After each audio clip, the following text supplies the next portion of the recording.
السلام علیکم، کیسے ہیں اسلامک انفو کے ناظرین و سامعین؟ یقیناً آپ سب خیریت سے ہوں گے۔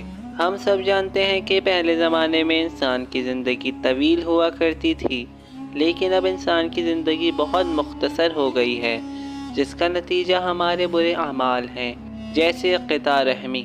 لیکن اگر اچھے اعمال انجام دیں تو ہماری زندگی طویل ہو سکتی ہے، اور ساتھ ہی اچھے اعمال کر کے ہم قرب خداوندی حاصل کر سکتے ہیں۔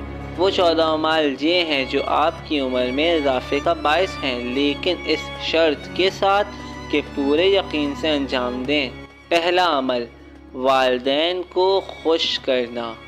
دوسرا عمل، بزرگوں کا احترام۔ تیسرا عمل، صلہ رحم۔ چوتھا عمل، مکمل وضو۔ پانچواں عمل، لوگوں سے خوش اخلاقی سے پیش آنا۔ چھٹا عمل، لوگوں سے نیکی کرنا۔ ساتواں عمل، پڑوسیوں سے اچھا سلوک کرنا۔ آٹھواں عمل، صدقہ دینا۔ نواں عمل، ہرے درختوں کو کاٹنا سوائے مجبوری کے عالم میں۔ 10واں عمل، صحت کی حفاظت کرنا۔ یہ تمام اعمال عمر میں اضافے کا باعث بنتے ہیں۔ یا اللہ ہم سب کو ان اعمال پر عمل کرنے کی توفیق عنایت فرما، آمین۔